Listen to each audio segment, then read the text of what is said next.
Naku guys, ibang topic natin ngayon.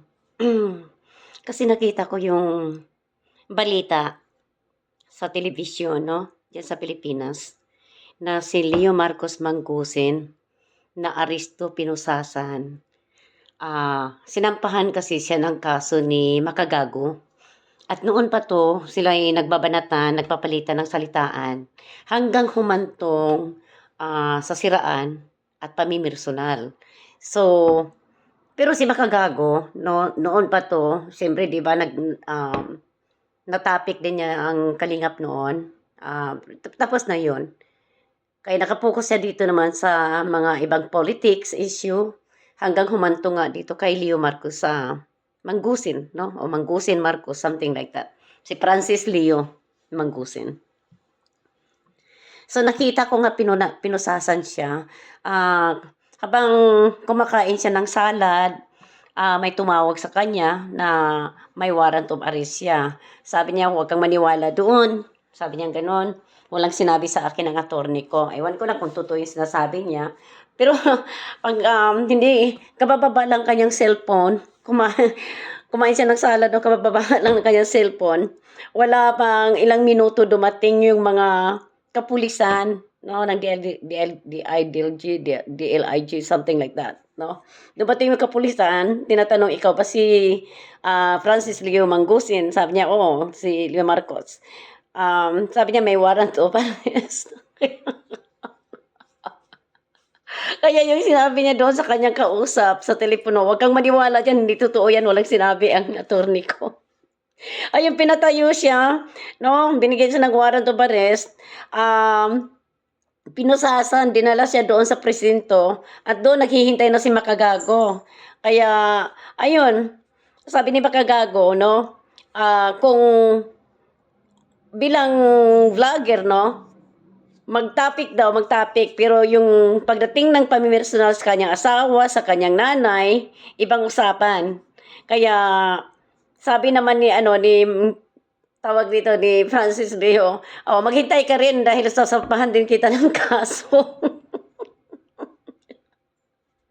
Kaya ngayon ay napakalaking issue ito 'no, dahil nga siyempre andiyan naka-confined na si Francis Leo Marcos diyan sa bilangguan. Maghihintay pa 'yan, ewan ko kung may, mga yan ba'y bailable 'no? Siguro may bail, siguro may bail. Pero kasi nung pinapanood ko kasi si Makagago, talagang sinabi niya 'no, na pinoproseso niya, which is about over 2 months, almost 3 months ago. Wala pa yatang 3 months, na sinabi niya na pinoproseso niya ang kanyang kaso laban kay, Francis Leo Manggusin. So, siguro akala ng mga viewers na yun ay hindi totoo. Si Makagago iba kasi 'pag nagsalita yan hindi natatakot yan, eh, 'no? Nasa tama lang yan talaga. Nakikita ko yung kanyang mga vlog na si Makagago talaga, punto per punto. Kaya hindi puwedeng kalabanin 'yan, hindi mo puwedeng, banta-bantaan 'yan kasi 'pag nagbanta ka, ikaw ang tutuluyan. Kaya ngayon binabantaan nga yata siya 'no, I'm not sure kung parang binantaan siya ni Francis Leo Manggusin dito na ididemanda siya. Eh, inunahan na siya ng Makagago dito, kasi nauna nga nag-process 'di ba?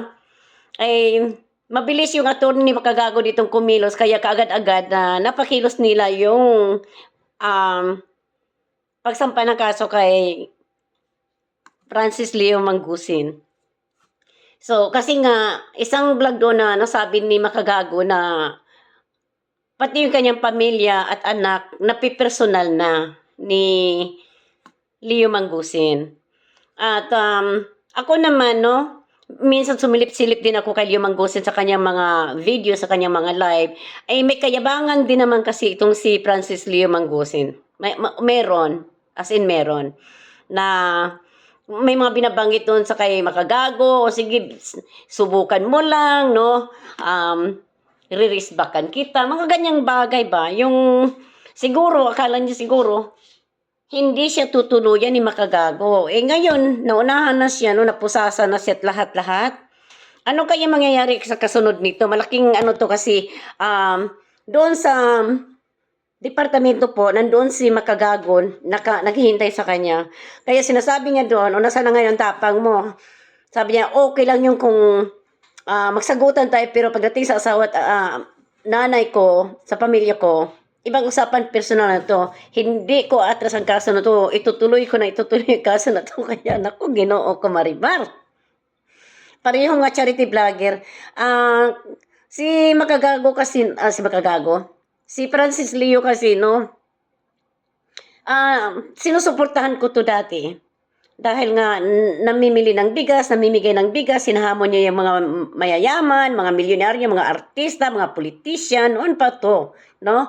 Kaya butong-buto naman ako ba? Sabi ko, okay to no? Namimigay ng bigas, isang malaking truck na mga bigas na pinapakita niya doon sa mga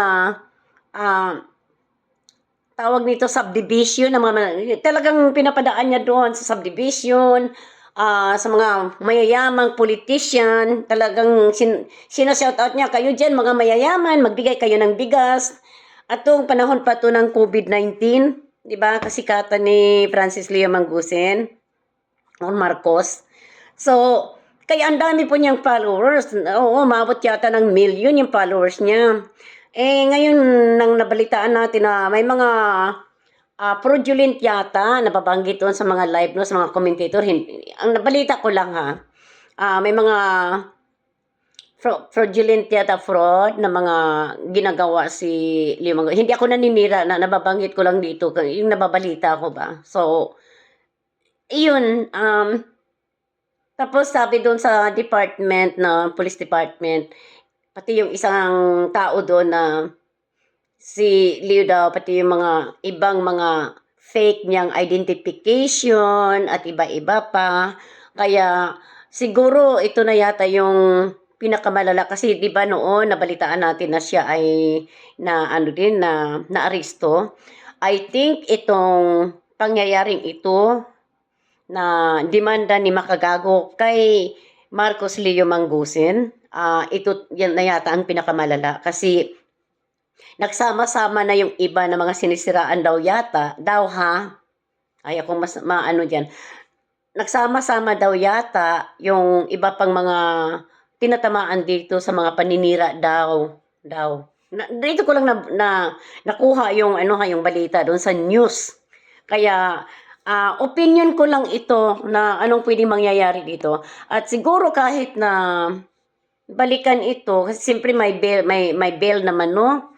So siguro magbe-bail itong si Leo Marcos sa korte, magbe-bail yan at kukuha ng attorney.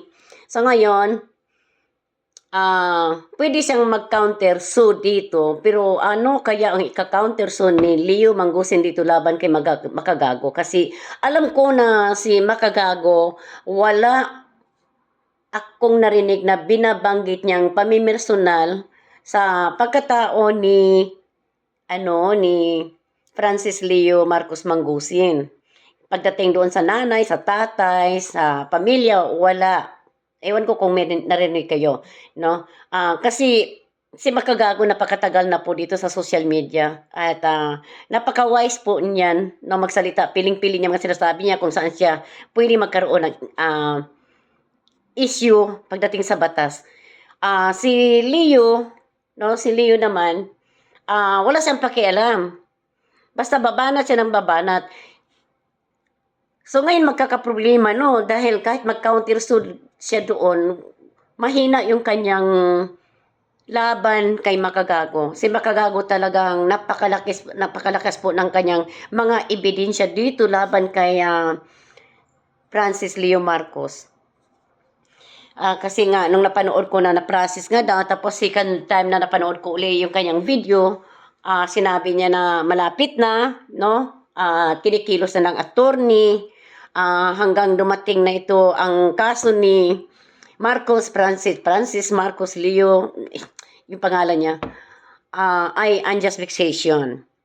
Paninira ng pamimersonal po sa kanyang asawa at nanay, no? Pati anak na Dawit.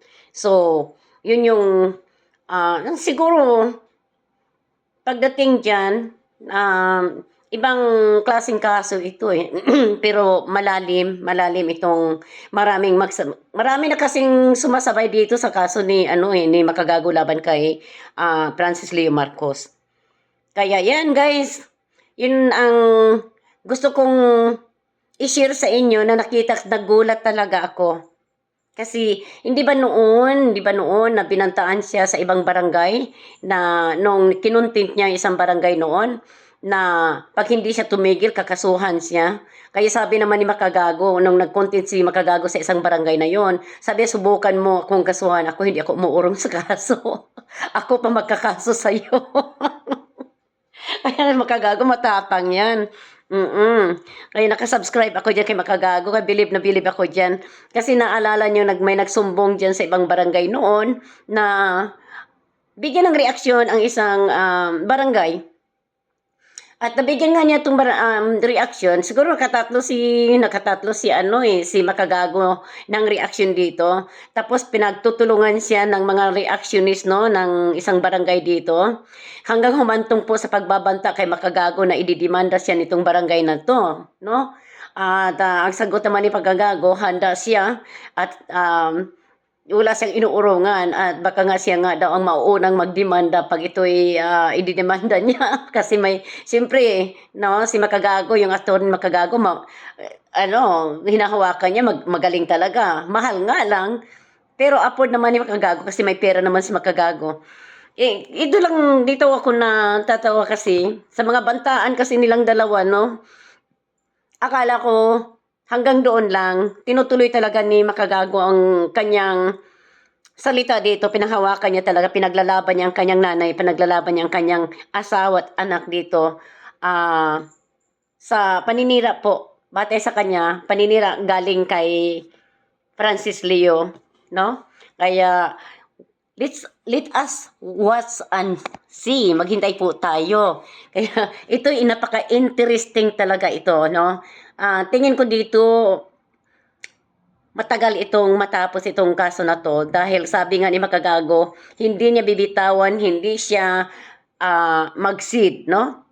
So meaning ituloy niya, hindi niya urungan ito, ituloy-tuloy niya hanggang mabilanggo. Sabi ni Makagago, mabibilanggo ka ng ilang taon. So meaning malakas talaga ang hawak na ebidensya dito ni Makagago laban kay Francis Leo Manggusin Marcos. Yeah. Kasi hindi yan maglakas loob si Makagago kung wala siyang hawak na sapat na ebidensya laban sa isang tao. Kaya, bilib na bilib ako dito kay Makagago dahil may integridad, no? May pinanghawakan siya na katibayan at pinapanindigan din niya, no? Meron siyang tawag dito, matatawag nating credible siya eh. No? Meron siyang credibility si Makagago. At yung prinsipyo niya na ako lang ang banatan mo, huwag ang pamilya ko. Yun, isa rin yun. Kaya, shout out sa iyo Makagago, no? I'm proud of you. Nakipaglaban ka sa tama pagdating sa pamilya mo. Kaya tuloy mo lang ang pinapaniwala mo dito, no? Na para sa katotohanan at katarungan sa mga pinaglalaban mo dito. Kaya good luck po. Good luck sa iyo Makagago. Tingnan natin kung ano ang kayang i-counter dito ni Francis Leo Manggusin dito laban sa iyo Makagago kasi I think napakalakas ang hawak mong ebidensya dito laban sa kanya. O totoo naman po na personal talaga sa iilan pong video ni Marcos Leo. Sinabi nga niya doon sa police department, alam nga namang hindi ako makapagsalita sa iyo ng masama kasi may binibitawan kang, parang ganon, may binibitawan kang salita. Oo, may binibitawan kang salita ng isang tao, pero minsan piliin natin ang tama nating isasagot dito. Kaya nga sinasabi ko, tama, may mga freedom of speech tayo, pero wala tayong freedom, no, pagdating sa consequences sa ating mga binibitawang salita. Yan po ang isang napakalaking example na ngayon ay nakikita po natin sa nangyari kay Francis Leo Marcos Manggusin. Ito po, hindi niya kayang pigilan, no? Ihinto ang consequences na mangyayari sa kanya dahil nagiging pabaya siguro siya, no? Nagiging responsable siya sa kanyang mga pananalita doon, binibitawan niya laban kay makagago. Kaya sa taas ay makagago, good luck and I wish you well.